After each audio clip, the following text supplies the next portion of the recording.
l'enseignement de... Donc, on a vu donc cette histoire biblique où Jésus a intervenu. Où Jésus a intervenu. On a étudié, vraiment, quand nous prenons les textes, relisons, repassons dessus, ça montre là que nous sommes sérieux dans ce que nous étudions. Maintenant, voyons aujourd'hui Luc chapitre 7, le verset 11. Du verset 11 au verset 17. Luc chapitre 7, du verset 11 au verset 17. Ça, c'est la 8e intervention de Jésus dans son ministère terrestre. 8e intervention de Jésus dans son ministère terrestre. Là, nous sommes au chiffre 8.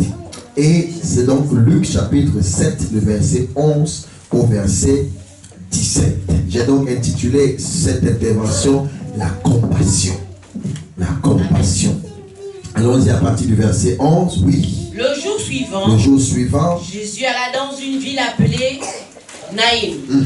Ses disciples et une grande foule faisaient route avec lui. Lorsqu'il fut près de la porte de la ville, voici on portait en terre un mort, fils unique de sa mère, qui était veuve. Il y avait avec elle beaucoup de gens de la ville. Le Seigneur l'ayant vu, fut ému de compassion. Et il lui dit, ne pleure pas. Il s'approcha et toucha le cercueil. Ceux qui le portaient s'arrêtaient. Il dit, jeune homme, je te le dis, lève-toi. Et le mort s'assit. Et se mit à parler. Jésus se rendit. Il se mit à parler. Jésus le rendit à sa mère. Tous furent saisis de crainte. Et glorifiaient Dieu disant, un grand prophète apparu parmi nous. Et Dieu a visité son peuple. Cette parole sur Jésus se répandit dans toute la Judée et dans tout le pays d'alentour. Donc, le jour est arrivé et Jésus, qu'est-ce qu'il va faire? Il va dans une ville qu'on appelle Naïm. Et là, les disciples faisaient route avec lui. Les disciples faisaient route avec lui. Ça veut dire que, n'oublions pas qu'on allait dans la synagogue tous les jours, de lundi à dimanche. On allait à la synagogue. À partir de 15h, ce n'est pas vos heures de 17h, là, on va poser à observer. À partir de 15h, on allait à la synagogue tous les jours. Mais les disciples, eux, ils marchaient avec Jésus. Donc, les personnes qui veulent servir ou alors qui servent dans le ministère, rapprochez-vous de vos responsables. Rapprochez-vous de vos responsables. Jésus marchait avec eux. Rapprochez-vous de...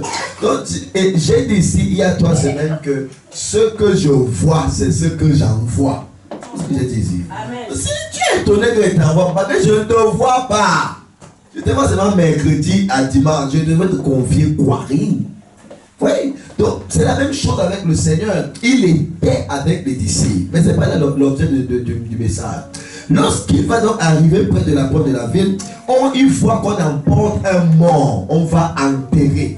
Et ici, on dit que parce que ils sont la même culture que les musulmans qui enterrent le même jour. Donc ça faisait une journée qu'il venait de mourir. Donc il était mort le même jour. Et on l'enterre, donc on est en train de l'emmener enterrer. Et on précise bien que c'est le fils unique de sa mère. Ce n'est pas un enfant parmi 5 enfants. Ce n'est pas un enfant parmi 3 enfants. Ce n'est pas un enfant parmi 2 enfants. C'est le fils unique de sa mère. Maintenant, et 2, la mère est veuve. Donc, la mort de son enfant, c'est même alors la catastrophe totale. Parce qu'elle a perdu son mari, il lui reste seulement son enfant unique. Et voilà l'enfant qui est sur le point encore de mourir. Et subitement, l'enfant est maintenant mort. L'enfant meurt. Radicalement mort. Et on va déjà en terre. Et la Bible dit quoi? Le Seigneur, l'ayant vu, il fut ému de compassion.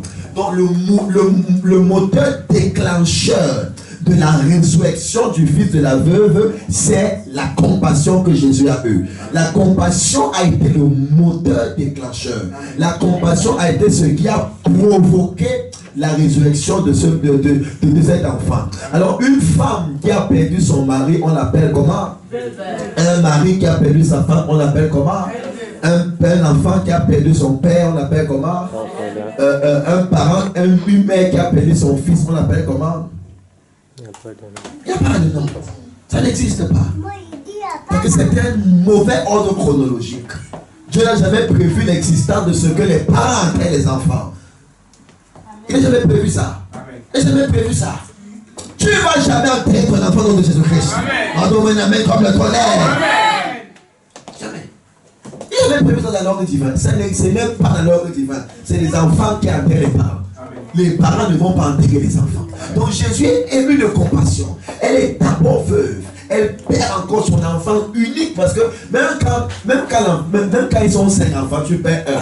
Même comme ce sont 5, tu peux encore avoir, tu peux encore dire bon, ça va, il me reste 4, tu as quand même mal que l'enfant là soit mort. Mais elle n'avait même plus personne. Maintenant, étant veuve, elle va encore avoir l'enfant avec qui? L'âge est déjà avancé aussi. Mon enfant a tout oublié.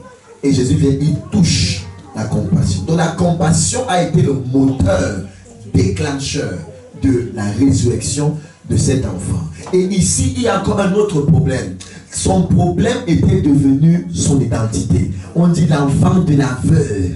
L'enfant de la veuve. Le reste des personnes, on appelait la femme de tel, Jacqueline, tonton, dentier, mais elle, on l'a identifiée selon son problème. Identifié selon sa difficulté, identifié selon sa peine, identifié selon les choses qu'elle vit, les choses qu'elle avait. Toute autre identité qui est dans ta vie, qui n'est pas de Jésus-Christ, te libère ce soir. Ton amen ne me challenge pas. Alléluia. Donc maintenant, la compassion, donc c'est quoi? La première définition de la compassion, c'est être ému jusqu'aux entrailles. Donc Jésus a vu l'enfant qu'on a mené à la terre, il a été ému jusqu'aux entrailles. Il a eu l'émotion jusqu'aux entrailles. Donc tu ne peux pas dire que tu as la compassion et tu n'es pas ému jusqu'aux entrailles. Amen. Ému jusqu'à tes entrailles. La peine des autres te dérange. L'émotion est interne. L'émotion est là. Tu as la compassion. Tu as de la compassion. Amen. 2. Tu as une émotion, la compassion est une émotion qui pousse à l'action. La compassion est une émotion qui pousse à l'action. Si l'action qui est la résultante de ta compassion, c'est la moquerie, ça n'a jamais été la compassion. Amen. Si tu dis je peine pour telle personne, mais tu ne poses aucune action, ce n'est pas de la compassion. Tu dis j'ai du mal pour la personne là, mais tu ne poses aucune action, tu ne poses aucune action, ce n'est pas de la compassion. Amen. La compassion, ce qui suit la compassion, c'est l'action. L'action est immédiate. Une personne manque, tu donnes. Une personne n'a pas, tu pourvois. Une personne est malade, tu jeûnes et tu pries. Il y a l'action qui en résulte. Mais quand le commérage en résulte, ça montre que tu es l'enfant direct de Satan. Amen. Si la peine de quelqu'un te réjouit, tu es la photocopie du diable.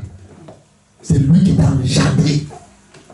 Que le malheur de quelqu'un, une seule journée te réjouit. Ça veut dire qu'il faut que tu te places comme ça là. Jésus-Christ, il te pèle à la croix parce que tu es l'incarnation du diable. Amen. La peine de quelqu'un te réjouit. Même si c'est insensé. Hein? Même si c'est insensé. Il a dit aimez vos ennemis. C'est le même. Aime tes ennemis. C'est le même qui a dit aime ton ennemi. C'est tout. La peine de... Comment la peine de sorcier va te réjouir? Vous voyez d'abord où? La nuit. Non, vous voyez d'abord où? Moi, je suis de la lumière, tous les ténèbres. Il a la peine. Comment ça peut pas me toucher? On se voit. Si on se voit, ça veut dire qu'on fait les mêmes choses. Ça veut dire qu'on fait les mêmes choses. On fait les mêmes choses. On se bat dans les mêmes endroits. Comment donc? On dit la peine de quelqu'un, il vient de tenter. Comment tu vas savoir qu'il a une peine? Si tu sais qu'il a une peine, ça veut dire que tu marches avec lui. Mais il peut perdre un enfant. Il peut perdre un enfant. Mais comment tu sais qu'il est d'abord sorcier? S'il est venu t'attaquer. Comment tu sais? Et comment tu as su qu'il est venu t'attaquer? Que c'est lui. Ah, vous voyez. C'est ça. Ok, nous continuons. Donc, la troisième définition de la compassion, c'est la douleur interne face à la souffrance de l'autre. La douleur est telle face à la souffrance de l'autre. La douleur est telle face à la souffrance de l'autre. Oui, douleur est telle face à la souffrance de l'autre. Quatrième point. Quatrième définition. C'est la peine qui amène à secourir l'autre. C'est pas la peine qui amène à se moquer. C'est la peine qui amène à secourir l'autre. Et quand quelqu'un est en rivalité avec toi, dans son être, il est en perpétuelle compétition avec toi. Dès que tu as malheur, il va se réjouir. Oui. Si dans mon cœur, je rivalise contre David, et le jour que David a un problème, je vais me réjouir parce que dans mon cœur, je rivalise contre David. Et plusieurs personnes ne voient pas la gravité de leur cœur. Il faut que le Saint-Esprit te révèle ton cœur pour que tu comprennes que je peux avoir un cœur méchant et mauvais. Amen. Je vous dis, dans l'église, les pasteurs, dans l'église des hommes de Dieu, les cœurs sont noirs. L'église de notre frère, il se réjouit. Amen. Il dit, j'avais dit, j'avais prophétisé, j'avais annoncé ici. Comment tu peux te réjouir de l'église du père qui a brûlé? Comment tu peux te réjouir de ça? Comment tu peux te réjouir que tel a divorcé? Tu dis, je veux dire, voilà, c'est bien, c'est ce que j'avais dit, non, ça a bien fait pour lui. C'est quelqu'un, ça. Amen. Non, lui, on a le couplet. Il n'y a même pas un pasteur, c'est la maturité. Je te coupe la tête, tout ça, c'est la maturité. Donc, l'état des cœurs, parfois, on pense qu'on a un bon cœur. On pense qu'on est ok jusqu'à ce que Dieu te révèle l'état de ton cœur. Et quand même tu crois que tu as un bon cœur, c'est la peur que tu as un mauvais cœur. Parce que c'est Jésus qui juge les cœurs. Toi, tu es qui pour juger ton propre cœur? Laisse que Jésus te révèle quel cœur tu as. Laisse qu'il te... Et je vous dis, pourquoi je parle de ces choses? Je peux venir ici montrer les 7 secrets pour briser les verrous de fer, machin. Ça ne sert à rien. Il dit, celui qui a un cœur pur, il voit Dieu. Amen. Celui qui a un cœur, il garde ton cœur plus que toute autre chose. Car c'est de là que proviennent les sources de la vie. Donc celui qui attaque ton cœur a attaqué ta vie. Donc l'enseignement sur la paix, l'étendard même, tout ce qui concerne le cœur est une importance très capitale. Très capitale. Et c'est pourquoi le mercredi, nous en parlons. Le mercredi, on ne vient pas ici pour montrer qu'il y a l'onction, la puissance. Non. On parle des Écritures. On veut rendre les personnes matures. On veut vous rendre mature. Maintenant, même quand tu viens mercredi, tu te balades, tu regardes à gauche, tu penses à ta vie. Qu'est-ce qui vous arrive? Amen. Amen. Donc l'action de secourir les autres. Maintenant, voyons comment la compassion est la nature de Dieu. Oui, la compassion est la nature de Dieu. Dieu n'est pas seulement compatissant, non, c'est lui-même qui est l'effet de la compassion. Il est la compassion. Psaume 103, le verset 13. Il est la compassion. Il est la compassion. Psaume 103, le verset 13.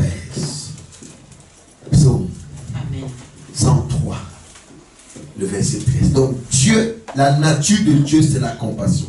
La compassion est la nature de Dieu. Comme un père a compassion de ses enfants. Comme un père a compassion de ses enfants. L'Éternel a compassion de ceux qui le craignent. L'Éternel a compassion de ceux qui le craignent. Comme un père a compassion de ses enfants, il a compassion de ceux qui le craignent. Donc la compassion est la nature divine. La compassion est la nature de Dieu. Il a compassion. Donc comme un père a compassion pour ses enfants, et ainsi, qu'est-ce qui se passe? Dieu aussi a compassion pour ceux qui le respectent. Vous voyez, pour ceux qui le respectent. Et ici, vous voyez que Dieu a toujours l'idée de ce que les pères font preuve de compassion. Mais le diable réussit à détruire les familles quand il commence à détruire le cœur du père. La compassion, ce n'est pas seulement la mère qui doit les avoir. Il dit, c'est comme un père a compassion. Donc quand le diable détruit quelqu'un, il le prive de l'amour paternel. Oui, il y a compassion. On ne peut pas dire la mère. ce qu'il a dit sur la mère, il a dit si même ta mère t'abandonnait, je ne vais jamais t'abandonner. Donc il montre le fait ici qu'il est impossible que la mère abandonne. Mais si elle réussit quand même, lui ne va jamais abandonner. Mais quand il parle de compassion, il parle de la mère, il parle du père. Donc quand le diable entre dans une famille, commence à durcir le cœur du père. Le père ne prend plus soin des enfants. Le père n'a plus compassion des enfants. Et la famille vient de commencer à se détruire. Amen. Et les enfants qui résultent de là seront toujours sur la défensive parce qu'il n'y a eu jamais quelqu'un qui prend soin d'eux. Même s'ils ont 40 ans, 30 ans, 50 ans, 60 ans, ils seront tous sur la défensive. Amen. Il y a eu un problème, il devait être résolu. Il y a eu l'absence du père. Bon, ce n'est pas le sujet. Amen. Ce n'est pas le sujet. Mais je... Oui. Quand le diable, une fois la décision de quelqu'un, il veut dire que la fille ici va être épousée un grand chef, un grand ministre, un grand député. Il attaque l'amour de ton père dans ta vie. Amen. Et maintenant, quand tu commences à chercher l'homme, tu commences à chercher quelqu'un qui ressemble à ton père. Pour que tu loupes ta destinée avec ton mari, tu cherches ton père que tu n'as pas eu. Amen. Et quand maintenant tu trouves quelqu'un qui commence à faire comme ton père, les problèmes commencent. Problème sur problème, problème sur problème. Les garçons qui ont leur main au téléphone lundi à vendredi, là, dès qu'ils cherchent une famille, ils cherchent leur mère là-bas sur la femme. Là. Amen. Si elle ne prépare pas ton mère, on va voir. C'est pas ta mère, c'est pas ta mère, c'est ta femme. Oui, comment? Oui, c'est valable pour ceux qui n'ont pas connu leur papa. Ceux qui ont les papas aussi, bon, c'est valable. Oui. Il dit qu'il bénit quoi de la tête à la barbe. L'huile coule de la tête à la barbe, de la barbe au vêtement. Donc la bénédiction divine commence toujours par la tête. Et le chef de la famille, c'est le père. Amen. Donc quand Dieu veut bénir une famille, il bénit sur la tête du père. Amen. Après la barbe, maintenant c'est le gouvernement, dont la mère. Et après la mère, ça descend maintenant sur les enfants. Donc quand le diable veut commencer à attaquer la robe, attaquer les enfants, il stoppe la bénédiction du père. Il enlève la tête du père. Et lui, il va maintenant couler sur la maman. Il est obligé de faire tout dès que le père et la mère. Il y a un problème sur ce sujet d'enfant. Amen. Donc, quand Jésus donc se révèle, il se révèle, donc il doit venir combler l'amour qu'une personne a, l'amour du père qu'elle n'a pas eu, l'amour de la mère qu'elle n'a pas eu. Donc, c'est le travail de Jésus. Donc, comme un père a compassion pour ses enfants, moi l'Éternel aussi, qu'est-ce que je vais faire? J'aurai compassion pour ceux qui me craignent. Amen. Quand tu viens à Christ, tu commences à le craindre et commences à prendre soin de toi. Et il y a comme un rappel que Dieu fait. Ah oui, quand tu viens à Jésus, il y a comme un rappel. Tout ce que ton Père ne t'a pas donné, il te donne. Amen. Il fait comme un rappel, c'est un rappel qu'il fait. Comment fait-on le rappel à la fonction publique? Donc, il rappelle. Oui, c'est la semence biblique, posons la question. Nous sommes sentis en ce verset. Oui. Comme un père a compassion de ses enfants. Il y a un virgule. L'Éternel a compassion de ceux qui le craignent. Je pense qu'il n'y a pas une condition là, parce que là il dit ceux qui le craignent. Par contre, un père, il n'y a pas une condition sur les enfants avec leur papa ici. Mais Dieu lui dit pour ceux qui le craignent. Très bien. Oui, tu peux répondre. On peut répondre avec, en disant, comme tu disais dimanche, Dieu fait grâce aux hommes, mais il résiste aux orgueilleux. Ah oui, surtout les orgueilleux et arrogants. Ceux qui ne craignent pas, en général, ce sont des gens qui se suffisent. Ils se suffisent parce qu'ils estiment qu'ils ont tout, ils n'en ont pas besoin. Donc, qu'est-ce que Dieu fait? Il a compassion de ceux qui le craignent, qui savent que sans Dieu, ils ne sont rien. Tout pour leur vie, tout ce qu'ils ont, la vie, tout vient émaner de tout ce que Dieu. Donc, de ce fait, on peut dire que, comme un père a compassion de ceux qui le craignent, ceux qui le connaissent, qui le leur Dieu, que sans lui, ils ne sont rien. Mais si tu es auteur, tu es suffisant. Normalement, tu n'as pas besoin de Dieu. Tu te suffis, et là, tu ne crains pas Dieu. Notre personne a un élément de réponse. Bon, si moi je peux, c'est bien, quel on peut pour ça. Donc, si moi je peux dire, il dit pour ceux qui le craignent. Mais il dit comme un père a compassion pour ses enfants. Il n'a pas compassion de tous les enfants, mais de ses enfants. Donc le fait déjà, la peur de la compassion, c'est parce que tu es son enfant. Donc légitimement, tu as validé quelque chose que les enfants de dehors n'ont pas validé. Maintenant aussi, parmi les populations, donc, il y a tous les peuples. C'est aussi ceux qui sont ses enfants dont il a compassion. Et pour être son enfant, il faut le craindre. Et le mot craindre, ce n'est pas la peur de Dieu. Non, non, ce n'est pas la peur. Le mot avoir la crainte de Dieu, ce n'est pas la peur. C'est avoir le respect à sa parole. Voilà. Donc, il y a ça qui apprend. Donc, comme un père, il renouvelle, il accorde ses compassions. Lamentation 3, le verset 22 à 23. Lamentation de Jérémie. Jérémie s'est lamenté beaucoup. 22, 23. Lamentation.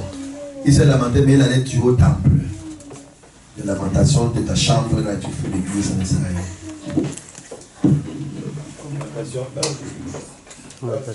3, verset 22 à 23. Lamentation 3, verset 22 à 23. On est sur quoi? La compassion comme étant la nature de Dieu, de Christ. Bien. Oui. Les bontés de l'Éternel ne sont pas épuisées. Les bontés de l'Éternel ne sont pas épuisées. Ses compassions ne sont pas à leur terme. Elles se renouvellent chaque matin. On est ensemble. Elles se renouvellent chaque matin. Oh. Chaque matin, ça se renouvelle. Chaque matin, ça revient. Amen. Chaque matin, ça revient encore. Ses bontés et ses compassions ne sont pas épuisées. Elles ne sont pas arrivées à l'éternel, mais ses compassions se renouvellent. Donc, ça veut dire que ce qui produit la bonté de Dieu dans notre vie, c'est les compassions qu'il a pour nous. C'est parce qu'il est compatissant qu'il y a la bonté. N'oublions pas que la compassion, c'est l'action interne qui produit quelque chose. Donc c'est parce que Dieu est compatissant. Il compatit au célibat. Il compatit à ta souffrance qu'il t'accorde ses bontés. Amen. Alléluia. Qu'il t'accorde ses bontés. Oui, tu as une question. C'est bon, c'est fini ta question. Non, en fait, je me demandais si même quand on ne demande pas pardon, par exemple, pour nos péchés, avant de dormir, les bontés de l'Éternel se nous révèlent toujours le matin. La question là divise le corps de Christ. C'est une question théologique forte. C'est une question très très théologique. Ça divise le corps de Christ. Donc si elle veut diviser l'église, c'est qu'elle doit répondre à ça. Oui, vas-y, donne-nous quelque chose.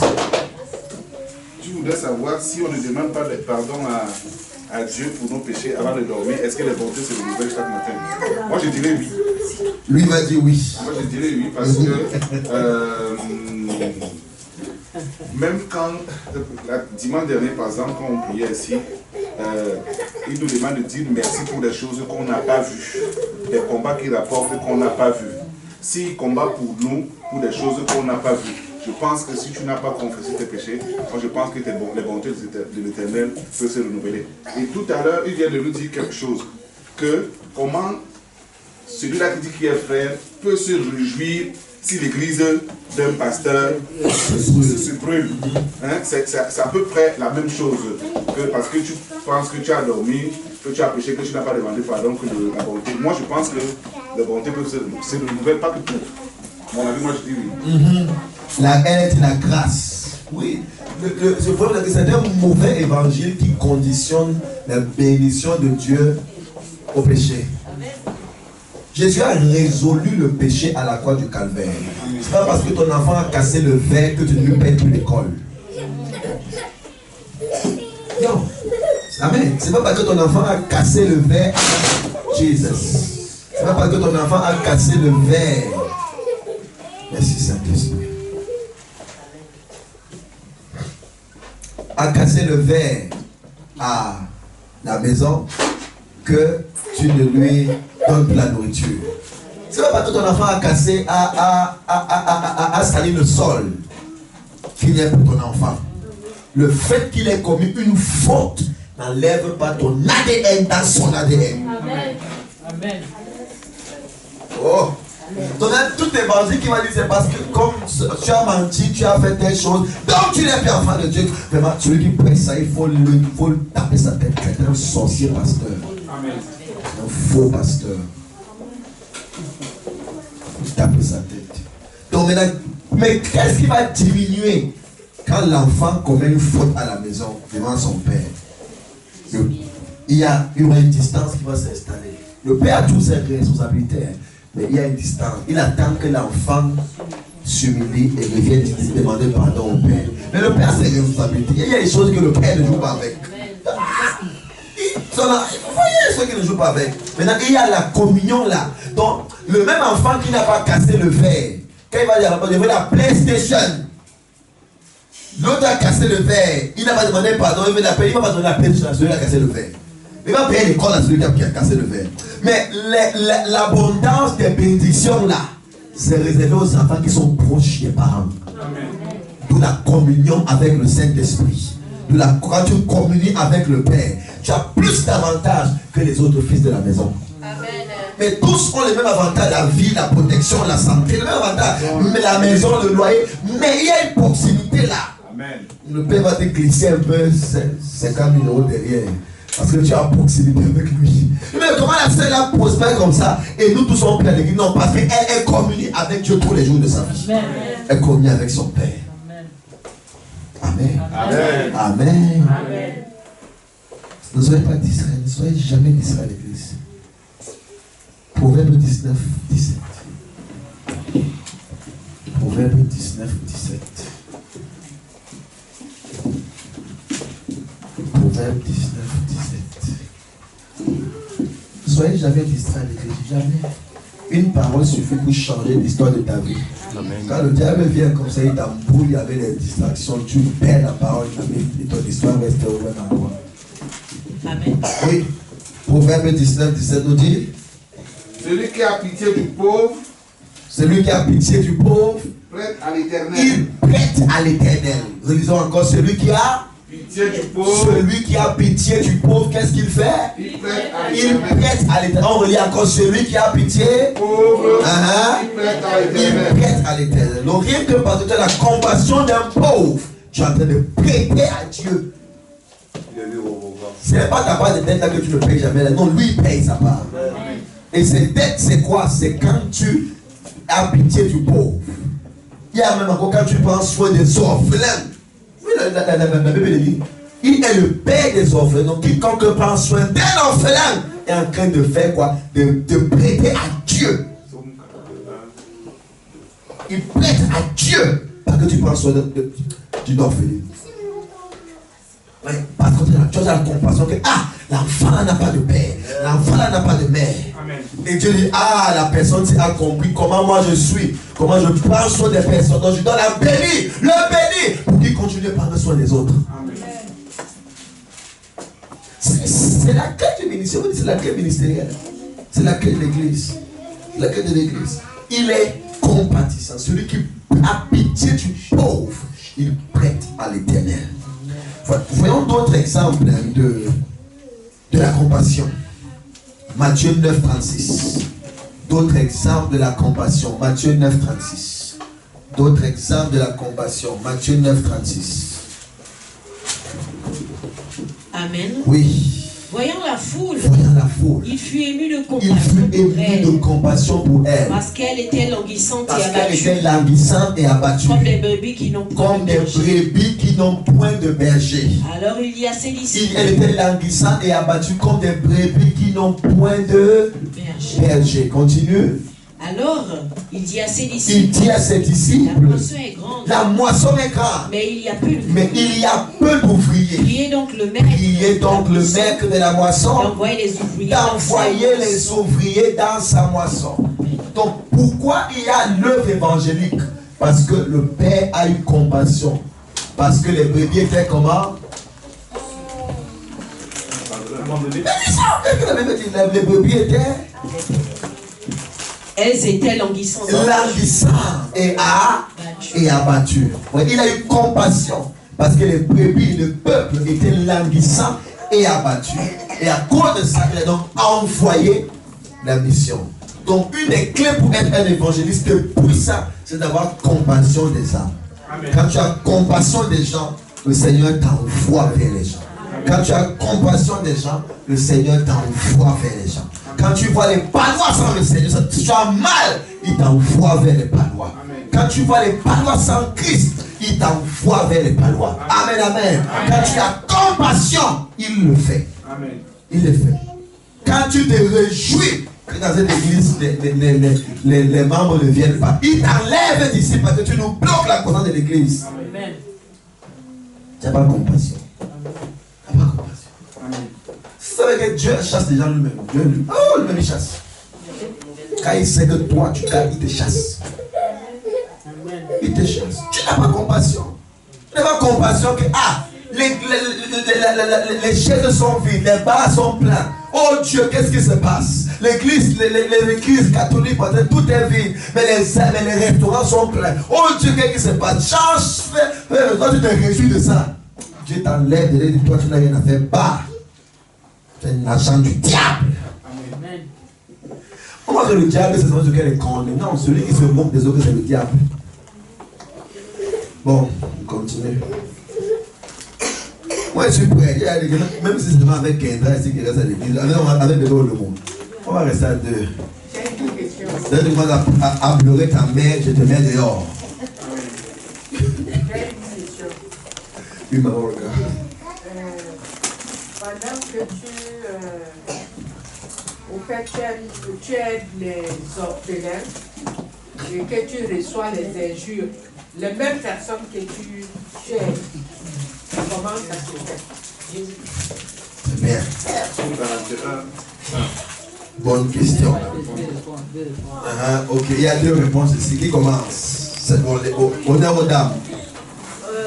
Regarde, lui dit pendant que tu aides les orphelins, et c'est même les orphelins qui suivent. C'est ça, non? Tu te traites mal. Pendant que Jésus mourait sur la croix de Golgotha pour ses frères, il paie le prix pour eux. Ces mêmes frères, la Bible déclare qu'ils sont parés, c'est versément au sort. Il dit, la parole est claire. Tu ne peux pas t'arrêter de faire du bien parce que. Autant de fois qu'on te fera ce que tu es sur le droit. Le prix que Jésus a payé, c'est la même chose. Il a fait bien à ces mêmes personnes qui l'ont crucifié. Mais il est mort encore pour ces mêmes personnes qui l'ont crucifié. Donc on dit la France à faire. Frère David. Ma réponse se trouve dans Psaume 41. Heureux celui qui s'intéresse aux pauvres. Au jour du malheur, l'Éternel le délivre. Oui. C'est ma réponse. Amen. Donc n'attends pas que toi intéresse seulement. Quand tu auras le malheur, il te délivre. Moi, c'est ma réponse. Oui, frère Yves.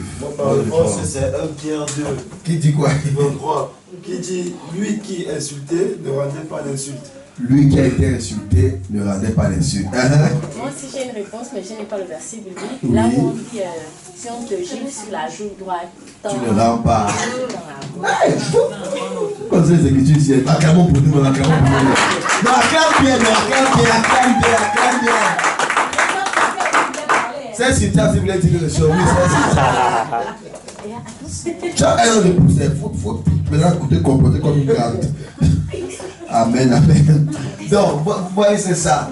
Oui, donc c'est tout ça. Mais il y a certains orphelins, ils font dans une laisse. Moi, je réponds différente. Parce que, c'est pas tous. Parce qu'il y a des enfants qui naissent, qui sont des agents de destruction. C'est là une naissance qui a même tué les parents.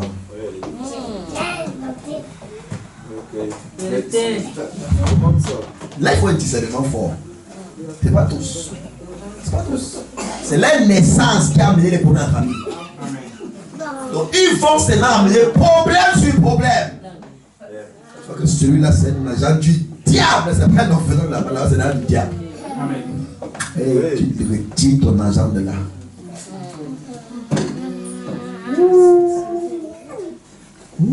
Amen. Il y a des enfants qui tuent les parents. Parce que la mère ne prenait pas soin de. Ils tuent. Et elle meurt. Amen. Parce qu'ils sont sorciers. Amen. Ah, il y a des enfants sorciers. Il y a des enfants qui sont en hirondelle. En chat. Ils passent là. J'avais vu un pasteur. Donc en fait, on t'a plein qu'on a dit, ok, si tu as un problème dans la salle contre quelqu'un, va embrasser la personne, vos problèmes s'arrangent. Tout le monde, les mamans vont s'embrasser, tu vois comment. Un enfant qui vient devant moi. C'est lui qui a des problèmes. Sa mère le chante. Va là-bas, va là-bas, va là-bas, va là-bas, va là-bas, va là-bas, va là-bas, va là-bas, pa. Je dis, mon Dieu, laissez l'enfant, laissez l'enfant. Ma fille, tu as quel petite fille, peut-être 4 ans ou 5 ans. Tu as quel problème avec moi? Elle dit, j'ai le problème avec vous. Depuis que vous êtes venu dans ces finances, on n'arrive plus à sortir. C'est la liste. On n'arrive plus à faire la sorcellerie. Depuis que vous êtes ici, on ne sort plus. Vous ne sortez plus comment? Tu dis, explique, c'est moi qui avais tué tel, c'est moi qui avais tué tel. Petite fille. C'est tes parents étaient morts. Tu mets ton argent là-bas. Tu mets, c'est vrai. Ça vide ton compte. Donc il faut discerner. C'est comme ceux qui mendient en route. Il faut discerner. Il y a ceux qui sont des anges, exactement des anges, qui sont là. Que dès que tu donnes ta vie part en haut. D'autres sont des agents du diable placés. Ils attendent. Et que tu passes. Il fait des yeux doux. Tu donnes un peu. Même ceux qui sont en peau, qui demandent les pièces, ne donnent jamais. Les pièces. Tu as mené à Marseille. Il faut t'amener à Marseille. Non, j'étais à Marseille. La dame qui demande l'argent aux gens. Oui. Elle me dit, elle me demande l'argent. Après, elle me dit, non, accompagne-moi quelque part. Elle veut plus l'argent, elle veut y aller autre chose. C'est comme ça. Il faut faire attention. Tu as inventé les problèmes d'argent. Tu ne crois pas. Le RSA. On t'a refusé le RSA, c'est que ton cas est grave. C'est que toi, tu es sorcier. Oui. Donc, bref, au pays, on peut avoir pitié. Donc, vraiment, il faut veiller à cela. Il faut veiller à cela. Il faut veiller. Il y a des anges qui sont là. Il y a des anges qui sont tenus. Il y a des gens à qui tu donnes. Moi, j'ai fait une expérience une fois, je m'étais prié pour une de mes filles, Angela, son mari était directeur de cabinet du ministère de la Défense. Il avait beaucoup de problèmes. On a prié. Et généralement, comme d'habitude, je ne demande pas d'offrande. Il y avait 5 000 qui me restaient. Je rentre, je prends un taxi, j'arrive au Carrefour, je vais prendre la moto. Et un monsieur vient devant moi, tout court, il me dit, je n'ai pas d'argent, j'ai faim, j'ai très faim. J'ai les 5 000 qui sont là. Est-ce que je me dis, donne-lui? Je lui donne. Je lui donne les 5 000. Je vois un mouvement, je dis, ok, amène-moi, comme il me connaissait, il dit, amène-moi à la maison, on va tirer après. Mais tu viens me faire après. Si je l'ai vu d'ailleurs, puis souvent, je l'ai plus. J'arrive à la maison. Dès que j'arrive, le mari a dit là, il dit, tu es venu prier, depuis là mon ventre est ok, tout va bien. Donne-moi le numéro Orange Money. Yes. On va faire quelque chose. Ça commence. Bam! Beaucoup de zéros derrière, il n'était pas la somme. Mais tu vois, ça peut être que Dieu a d'abord résolu quelque chose. Maintenant, j'arrive, j'enlève le costume, comme d'habitude. Bon, c'est avant que j'avais l'habitude de lever les jours dans le costume. Je retire 100 000 CFA étaient là-dedans. Alors que je n'avais pas ça. Amen. Et ce monsieur, quand j'ai donné les 5 000 et je me retrouve chez la rue, quand je me retrouve, il n'est plus là. C'est un ange. Paul a dit quoi? Vous avez pris chez vous, vous avez rencontré des anges en forme humaine et vous n'avez pas reconnu que c'était eux. Donc il faut avoir le discernement. Abraham, il a vu, il dit à Sarah, va préparer la nourriture. Dieu est venu nous visiter. Mais il y a aussi des anges des ténèbres. Même dans les églises. Même dans les églises. Même dans les églises. Dès que tu lui imposes tes mains, toute onction est finie. Oui. Et les gens, quand tu imposes tes mains, ils te vident d'un coup. Bon.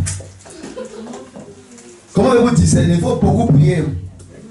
On tourne, on regarde la prière. Parce que pasteur, on dit dans les églises, on ne juge pas.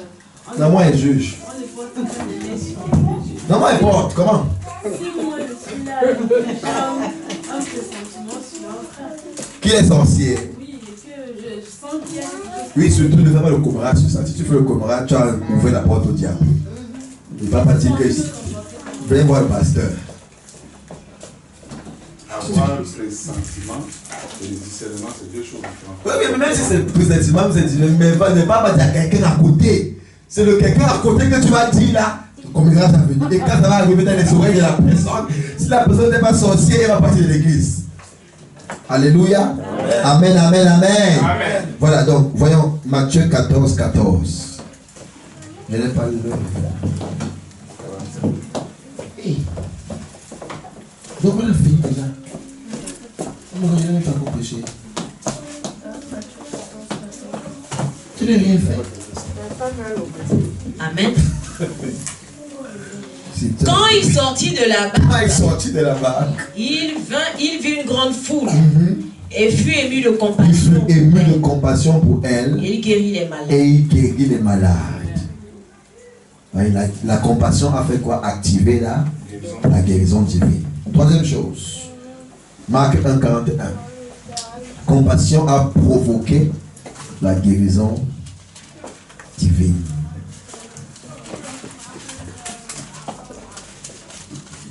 Marc 1, 41.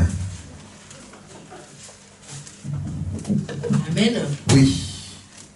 Jésus ému de compassion. Jésus ému de compassion. Étendit la main. Il étendit la main. Le toucha et dit. Et il le toucha et il dit. Je le veux soit. Je le veux soit plus. Donc la compassion a amené la purification. Il faut que la majorité des grands miracles étaient engendrés par la compassion. Donc quand tu as un ministère, quand tu as un appel, la majorité des choses que tu as manifestées dans ton appel sera par compassion. Sera par compassion. Tu ne verras pas, faire attention au micro, tu n'auras pas grâce, tu ne vas pas voir ce que tu es capable de faire dans le ministère si tu n'as pas compassion. Tu n'as pas la compassion. Et tout, pour guérir quelqu'un d'une maladie, il faut qu'il y ait compassion. Amen. Si tu n'as pas, si tu ne ressens pas le mal de la personne, tu ne peux pas guérir la personne de la maladie. Impossible. Amen. Impossible. Avoir la compassion. Donc voilà. Je vais survoler. Hein. Je n'ai pas fini. Mais allons-y. Colossiens 3, le verset 12. Voilà maintenant la compassion comme une preuve de la nouvelle naissance. La compassion est une preuve même de la nouvelle naissance. Colossiens 3, le verset 12.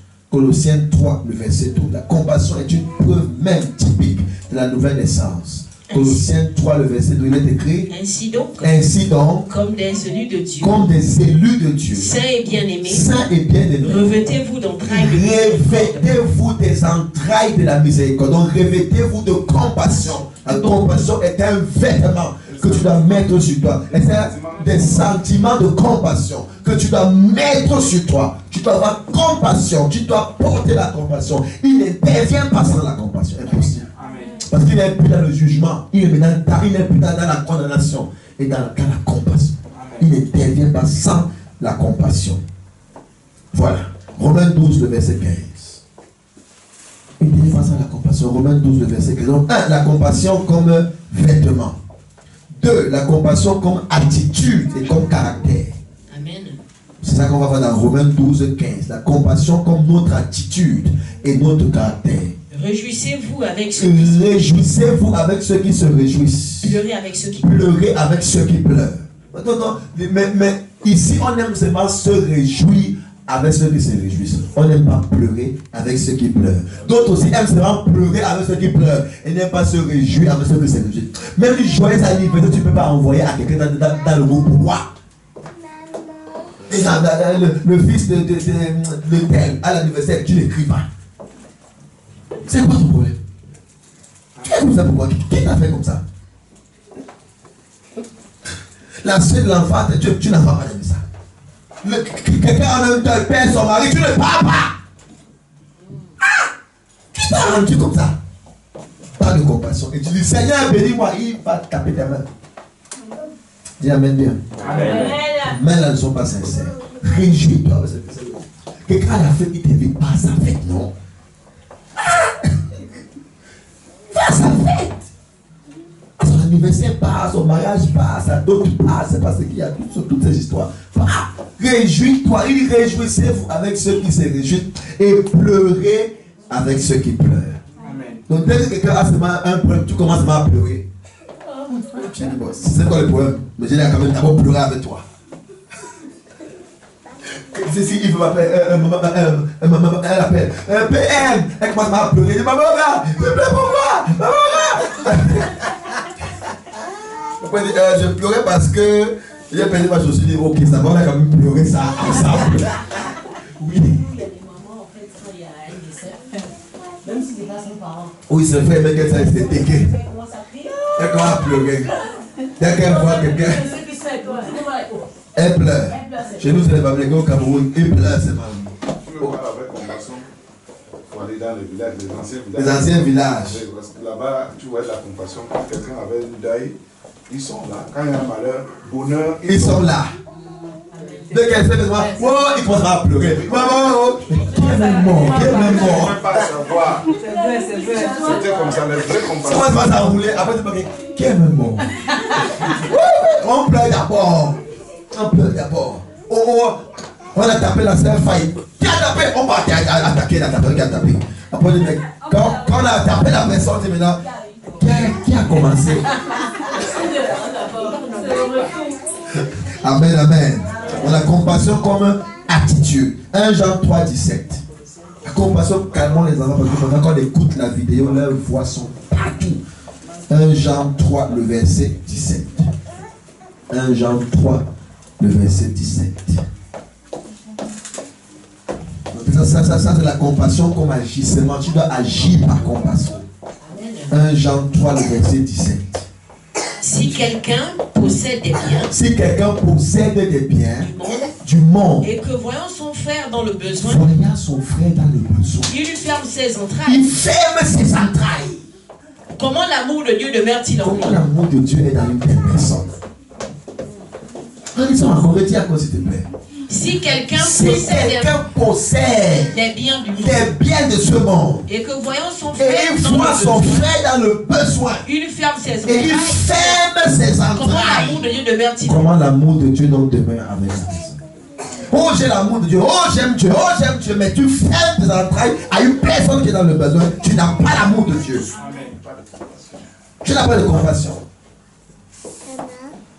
C'est ce que j'ai entendu. Tu n'as pas de compassion. Que l'amour dirige. Que l'amour nous dirige. Même quand on parle aux frères et sœurs, c'est dans l'amour. Quand on répond au téléphone, c'est dans l'amour. Quand on veut réprimander, c'est dans l'amour. Depuis que ton patron t'a mal parlé au travail, tu parles toujours. Dès que quelqu'un te parle mal, tu parles de l'église. Tu ne t'es pas d'abord membre de l'église. Oui. Quand ton fils t'a dit va, bouge là-bas. Tu as bougé, c'est tout ton fils. Mais c'est l'église qui était comme on va te dire bouge là-bas. Allez, l'église. Pardon, pas même Dieu nous dérange. Il faut dire la vérité. Si tu as un projet, je le dis solennellement, si tu as un projet de quitter cette assemblée, je viens de valider ton projet. Amen. Vite. Quand tu occupes une place de quelqu'un qui veut venir être béni, arrêtez le chantage des églises. Tu occupes une place. Oh, quelqu'un vient de prier. Je voulais partir de cette église depuis mai. Et je suis resté. Papa, on dit avec sa femme. On va dire que toi, ne viens plus, tu ne sors pas. Va dans telle église ici, tu viens, tu déranges mal. On prie, tu n'écoutes pas. On enseigne, tu n'écoutes pas. On jeûne, tu ne jeûnes pas. Toi, tu es toujours individuel. Tu fais quoi là? Pardon pas. Amen. Oui. Tu viens chez moi, tu dis assieds-toi ici au salon, tu t'assois dans la cuisine. 2 jours après, fais quoi? Pas. Bon. Bien, on est gâté tout. Bien gâté. Je n'arrange plus. Oui, oui. Donc si tu as un projet, si tu as un projet, c'est pas quand ils sont pas là, j'allais dire ça. Si tu as un projet, que mon projet c'est de quitter exact, je viens de valider ton projet. Amen. Il y a un chef d'État qui doit s'asseoir sur la chaise, là où tu occupes là depuis. Sans évangéliser, sans devenir mature, en gardant le ministère. On ne répare pas un tort qui a causé un dommage en public, en privé. Jamais, c'est faux. Si j'ai causé un dommage à David, j'ai sali sa réputation en public, c'est pas en privé que je le répare, c'est aussi en public que je le répare.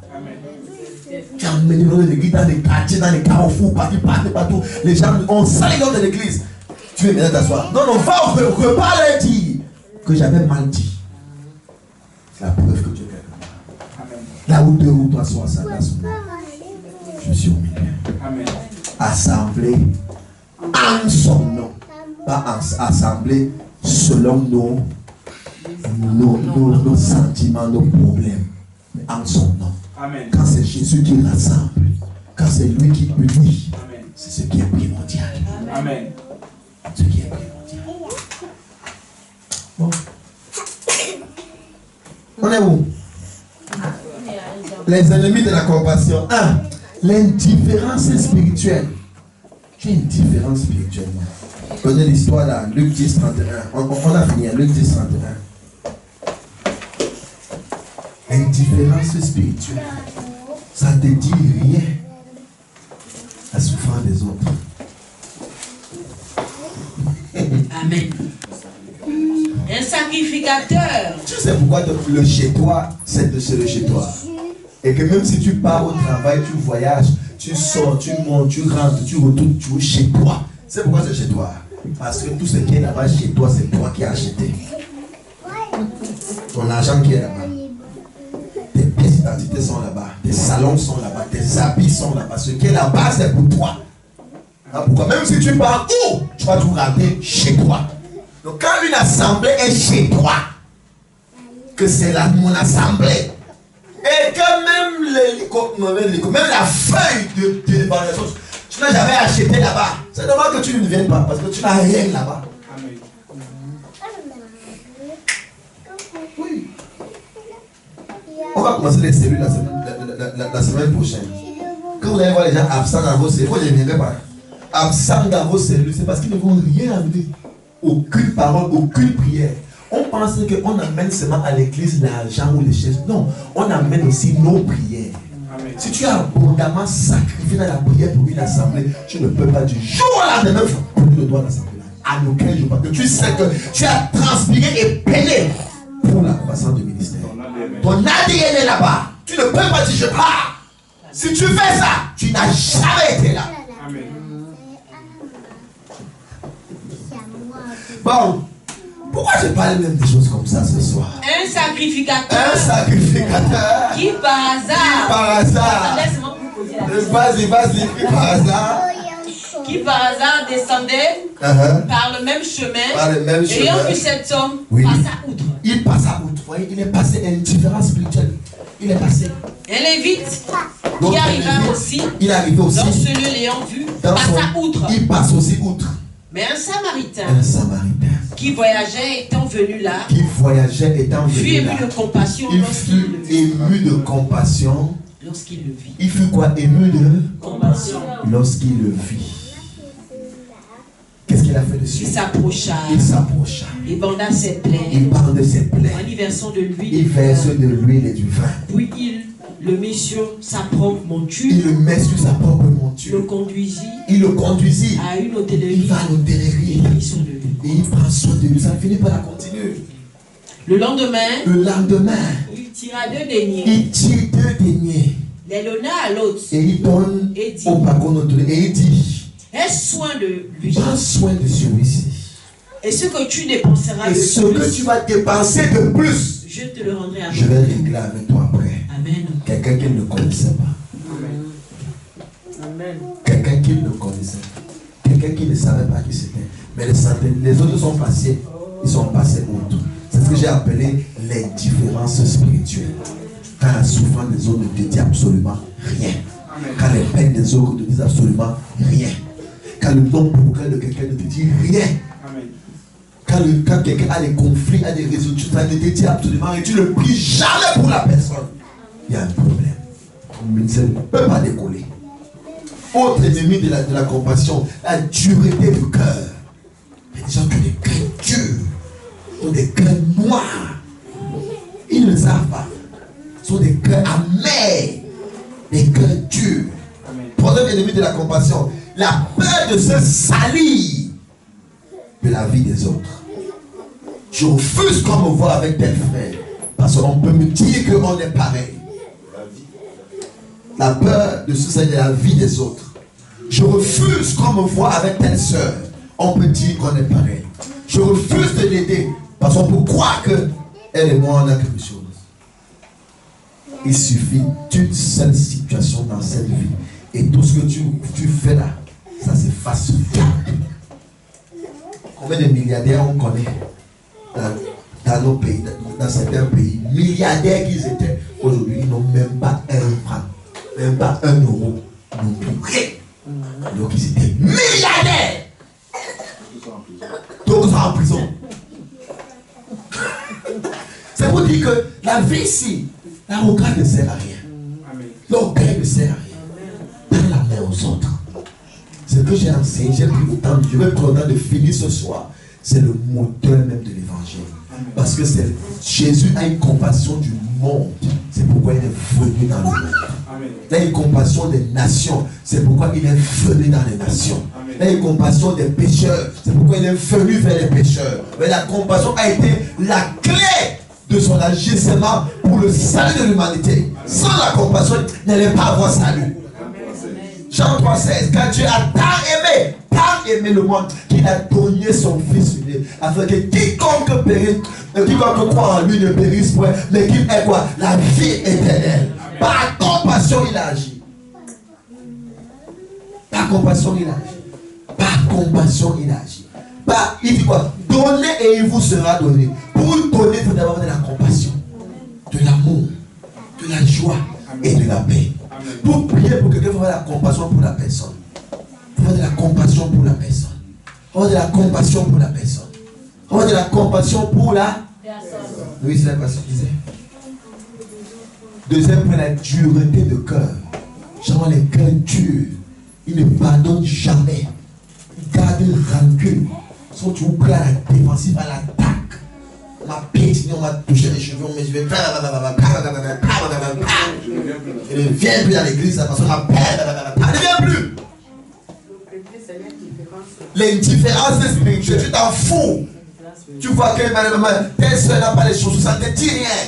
Tel frère n'a pas de cravate, ça ne te dit rien. Tel frère n'a pas de ça ne te dit rien. Tu préfères qu'il soit comme ça, parce que ça te plaît. Il faut que c'est dans toi qu'on voit. C'est un mauvais cœur, c'est un cœur très dangereux. Tu aimes quand tu entres chez une personne, tu vois qu'il n'y a pas de meubles. C'est ensuite tu te fais voir.